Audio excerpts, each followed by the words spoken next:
We think Snowfall is an absolute superstar who may be the overpriced one in here.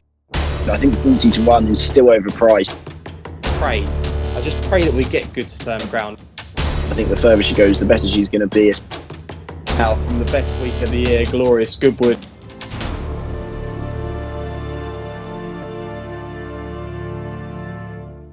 Hello and welcome to the Next Gen Racing YouTube channel. It feels like it's been quite a while since I've been on this channel. Jack, you hosted the show alone last week and managed to find plenty of winners over in Ireland. How are you doing? And are you kind of glad to see me back? Yes and no, Sam. I mean, no, I really enjoyed picking a few winners on my own. It was nice, wasn't it? I had a 14 to 1. Then Easter went in for us, which was nice, of course. And then, yeah, a couple of others in there. But yeah, of course. What are we doing without you, Sam?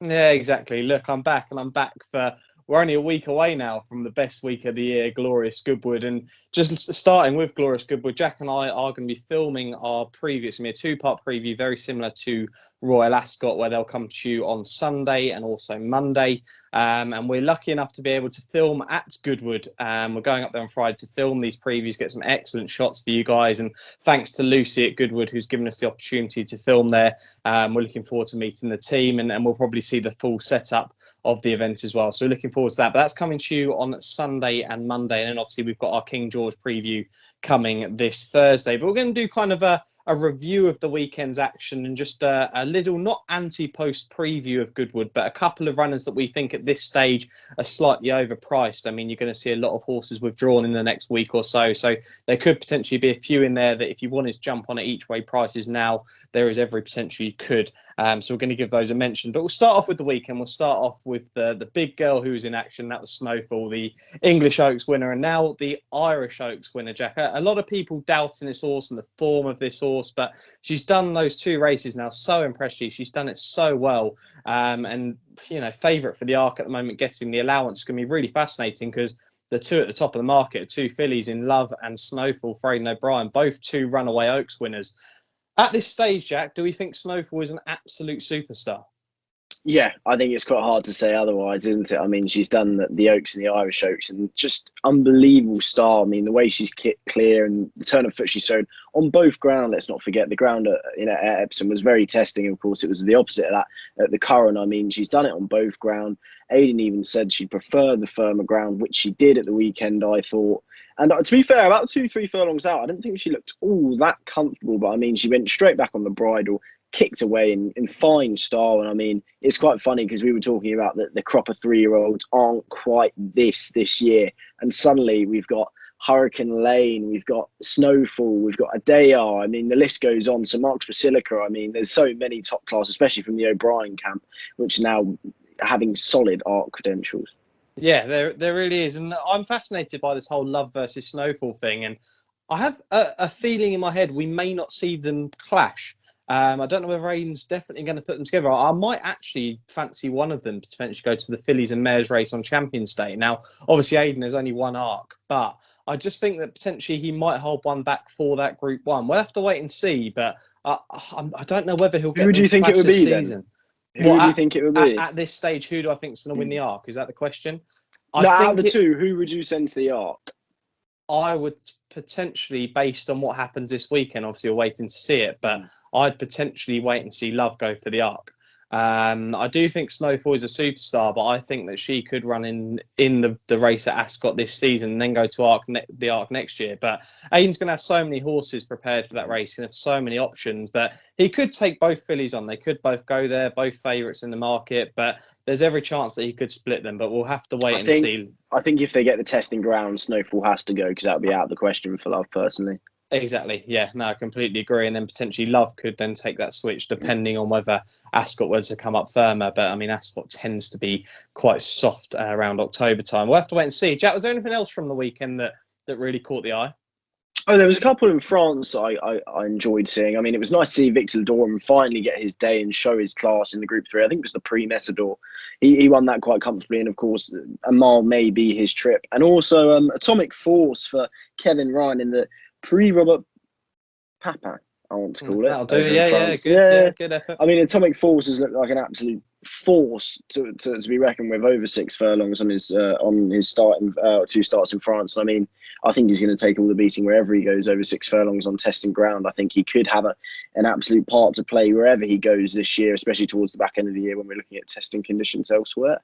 Yeah, no, I'm the horse that I found interesting just with regards to his next entry is Summer Romance, who won the Hackwood at the weekend. It's not a performance and not a race that I really get too excited by every year, and I wouldn't say it was the best weekend racing, especially in England. But that horse now potentially being lined up against Batash in the King George, which I think the horse around 12, 14 to 1. I mean, not that I'd be fancying that horse one bit, but Summer Romance was very, very impressive. Sean Levy had a really good weekend as well. So it was a fascinating one, but Snowfall definitely was the star in action. Now we'll quickly now move on to our kind of not anti-post selections, like I say, just horse we think are overpriced for Goodwood this year. You have to wait for our tips. They'll come at the weekend for our official preview.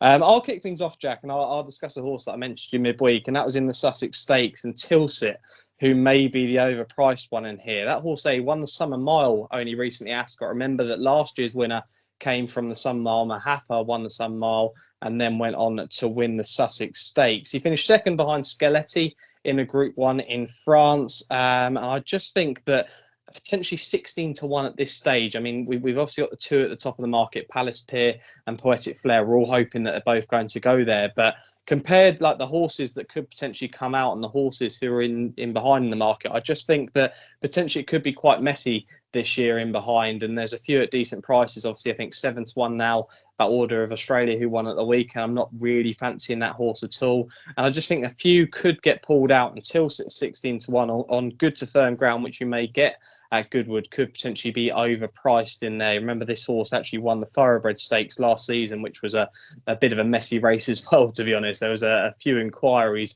from fans of racing. But yeah, I think Tilsit could potentially be an overpriced runner. Jack, I'll go to you for a couple of runners now. Yeah, I think that's a great shout with Tilsit. First of all, I'll give you credit where credit's due. I never like said one. that. Jack, yeah, I know. A great shout. Wow. But yeah, the first one, don't worry, I'll bring you back down to earth now. You're not going to like this, but it's in the Goodwood Cup, and I think Naif Road, I think 40 to 1 is still overpriced. Now, look, he's only ever raced at Goodwood twice. He won the Gordon Stakes in 2019, finished second in this last year, and I mean, you might be saying he was beaten 9 lengths by Stradivarius in the Ascot Gold Cup, and yes, he was beaten fair and square, but 2.5 miles is definitely out of his reach. We saw that last year. We've seen that this year. Last year, he was beaten 10 lengths by Stradivarius and, of course, pushed him all the way to the line when Stradivarius was caught in that pocket last year. I mean, Stradivarius is clearly the one to beat. But for me, in behind, everything's a bit of a muchness. I mean, Spanish Mission finished 6th in this last year. Trushan was beaten in the Northumberland Plate. And I mean, the ground's probably going to be too quick for Trushan as well. And I think the 2-mile trip at Goodwood's perfect for Naif Road. I wouldn't be surprised to see him sneak a place, and I think 40 to 1's too overpriced. Again, potentially another messy race as well at the moment. I mean, like I say, Spanish Mission second in the market. A lot of people fancying that as the horse that's going to beat Stradivarius. Very easy to say. Trushan's going to want some juice in the ground, I think, to definitely be running very similar to what happened at Ascot. And I do agree with you. There is potential for a big price to come in. But Mark Johnson, unfortunately, he's lost subject to this season, which is a massive shame. But he's potentially going to supplement Sir Ron Priestley for the race, Jack. It's not confirmed yet, but they have had talks about that. Would you fancy Sir Ron Priestley to nick a place if running in this? Because I personally think he's too quick. It sounds a bit weird, but potentially a mile 4, mile 6 might be his optimum distance. Yeah, I think it would depend how the race goes. I mean, if Naif Road's allowed an easy lead, I don't think he'll be going at too much of a crawl. I think it will just be too much of a test, personally. Right, okay. Yeah, it's going to be an interesting one, but no shock that Jack's tipped up Naif Road for another stay as Group 1. The other horse as well, only one other horse I want to give a mention to, is currently quite overpriced in the market, and Jack's just let me know that Paul Keeley fancies this horse. Didn't know that, but Mondamage in the Stewards Club Francie Britain. The horse is currently around 20s at the moment. A fairly consistent horse, this horse. 8 places from 12 runs. been bouncing around the mark of around 86 to 88 this season. Currently rated at the top end of that, 88, but been running well behind some decent horses, the likes of Significantly and Hurricane Ivor. Hurricane Ivor's actually one of the leading contenders for the market, and horse who I actually think has got a decent chance as well. But I think this horse here for Anthony Britton's got a big prize in him somewhere, and potentially the Stewards Cup could be on his radar, and Good to Firm Ground is what they'll be looking for. I just pray that we get Good to Firm Ground, not just because of the racing. I just want to have some sun, Jack, and be able to sit in that sun at Goodwood. That's one of the main reasons. Have you got any other horses that you'd like to give a mention to? Yeah, I've got a couple. I mean, the first is Cabaletta, who's currently 20-1 in the Lily Langtree now. Cheveley Park runners have done well to me so far. Of course, Indie Angel won at Royal Ascot for me at 22-1. Cabaletta's 20-1. I mean, she's still relatively lightly raced at the age of 4. She's got 10 runs under the belt. I mean, last year she was second in this to Embahar, albeit only a 3-runner race, but I think she was 10 lengths clear of Snow in third at the time, so she's pulled comfortably clear of Snow. And then in testing conditions over the same trip at Goodwood, she was second to Subjectivist by 15 lengths. Subjectivist absolutely destroyed the field. But I mean, again, she was 21 lengths clear of third. She was only beaten 2 lengths by Alpinista in the Lancashire Oaks. And I think that she does want this trip. I think the further she goes, the better she's going to be, especially on this ground. And again, if the race cuts up, I think 20-1's a little bit overpriced. I'll probably make her about a 12-1 shot. Yeah, if Alpinista the price she is at the moment, I think the Cabaletta is definitely overpriced in this. Is there any others, Jack, or is that you done for now anyway? I've got the one in the Stewards Cup as well. Lampang I've seen is 25-1, and I think there's a few you can pick out at the Stewards Cup at the minute. I think there's 115 entries so far. But I mean, 7 of the last 12 winners of the Stewards Cup came from the Wokingham. Now, of course, Lampang finished 10th in the Wokingham on soft ground, and he finished 10th, but he was actually second out of 9 on the near side. Punchbowl Fly, who was first on the near side, who beat him by about a neck, since gone on to win a nice Class 2 handicap.